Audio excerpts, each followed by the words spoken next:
Okay, at ito po tayo nagbabalik para sa ating pangatlong sign. I-check na natin. So, meron tayo ditong fire sign, Ace of Wands, Aries, Leo, and Sagittarius.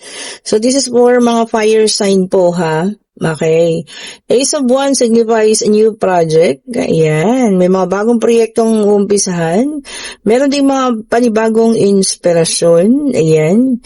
And dito talaga, no, you are going to have your new beginning, sabi niya rito, no? And there will be also more opportunities or new opportunities po coming, ha? Para sa'yo. O, ayan, grab lang ng grab. Lalo na po kung ano, ang mga opportunity na to ay makakatulong sa inyo. O, diba? Bakit naman hindi? So, ito na, kinuha ko ng aking white tarot card. I-check natin kung ano ang ating kapalaran for the year 2026. Mga fire sign, Aries, Leo, and Sagittarius. Okay?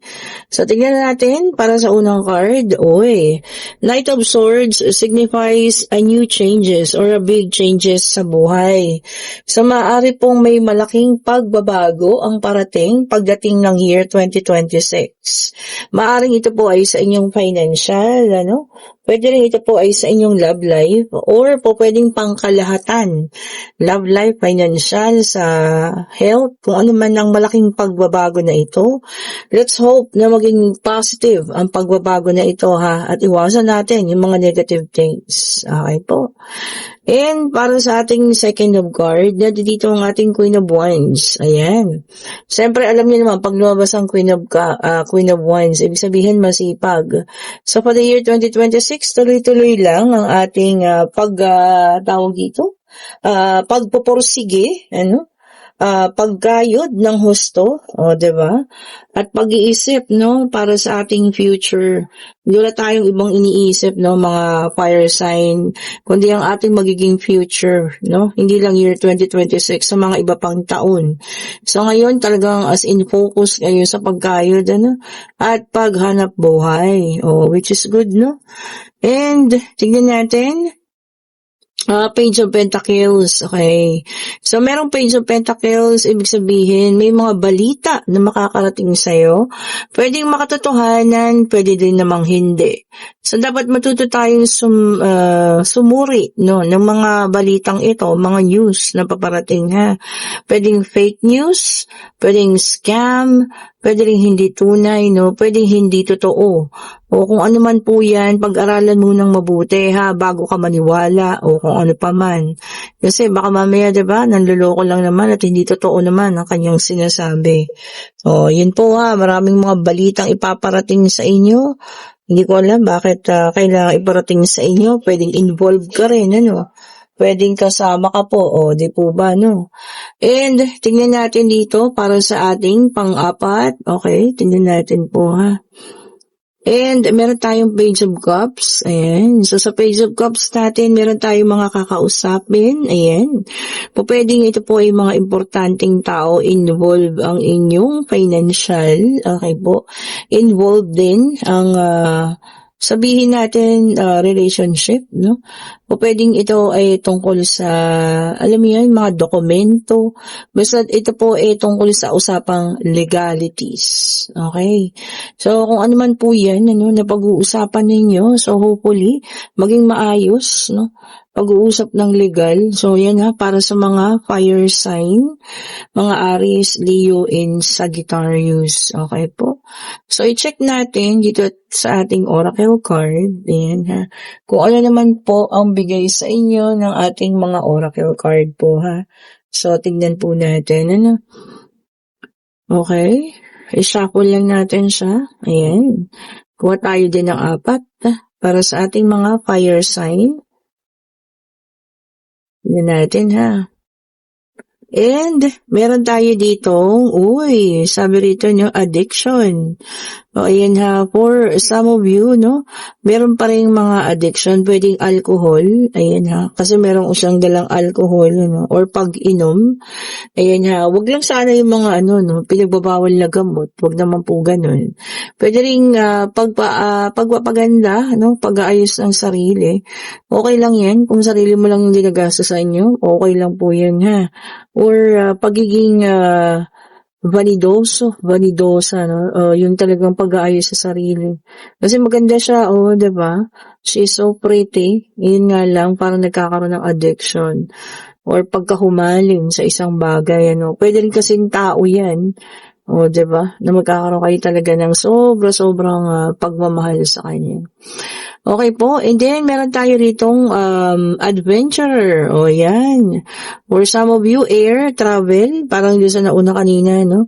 Pagpunta sa ibang bansa, ayan, kasi balloon, tignan nyo naman nasa air.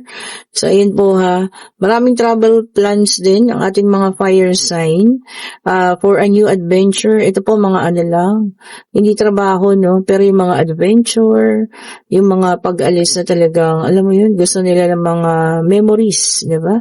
Sa kanilang pag-alis. O, ayan po ha. So, kung ano man yan, mag-enjoy, pag-ipunang mabuti. Siyempre, mahal ang pag-travel po ha. Lalo na kung ibang bansa. Pag-ipunan niyo po, mabuti yan. Para hindi naman tayo magka-problema, no? Magka-utang-utang. Di ba?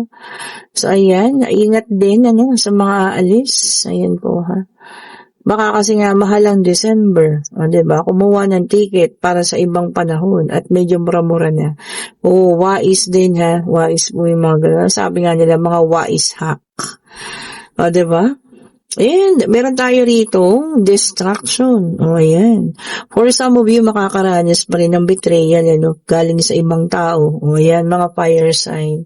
Pwede rin pong may mga gulo na kasasangkutan. Ayan, mahirap na biglang sasabog ang gulo na yan, ha? So, mag-ingat-ingat din po kayo. At mag-ingat kayo ng mga taong pagkakatiwalaan. Ibig sabihin, hindi po lahat ng taong nakapaligid sa inyo ay mapagkakatiwalaan, no? Especially sa trabaho. Baka yun pa, ang alam yun, magpasabog sa'yo or sumira sa'yo or sumabog ang galit mo sa taong ito, no? Dahil sa paninira o kung ano man po. Di kasi yan siya maaalis sa trabaho. Unang-unang pinagmumulan, inggit.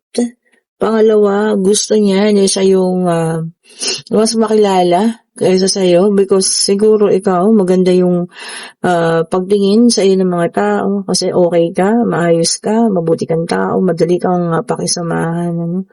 Ganun, most likely talaga inggit ang pinagmumulan. And meron tayo ritong delusions. Yan. Ano ba ito? Insanity. Ito, marami tayong nakikitang magkakaroon ng pakiramdam na sobrang kalungkutan. Ayan ha. At ito na nga ang sinasabi ko sa inyo. Pagka nakaramdam tayo ng ganyan, hindi natin kailangan tambayan po yan ha. Pwede po tayong umalis. Okay po. Pwede po tayong iwanan ang ganitong mga pakiramdam. Daanan lang, and after that, pwede na tayong, ayos at tumayo sa, natin, mga paa. At mag-umpisang muli, 'di ba? Kasi pagka nalugmok tayo sa mga ganun, doon nag-uumpisa yung ating anxiety, depression, 'di ba? Yung sobrang kalungkutan. So, minsan yung iba hindi na nakakaalis, 'di ba? Ayun na nga, nagkakaroon na ng mga delusions. Okay po. Take care ng inyong health, lalo na sa pag-iisip, especially sa mga taong hindi kasi din natin maiiwasan na meron pa rin masasaktan. Kagaya nga ng distraction, maaring mahal mo pa sa buhay ang maaring makagawa sa niyan. Okay po, ayan ha, ito ang forecast para sa mga fire sign. Ayan. Marami rin namang magaganda such as adventure. There will be a new adventure and a big opportunities and a big changes sa buhay po. Okay po? So, ingat po ang lahat. Ayan. At titingnan natin kung anong ating pang last na sign, Pero ang sign na to ay para po sa mga fire sign, Aries, Leo, and Sagittarius. Ayan. Thank you so much po. Have a great day.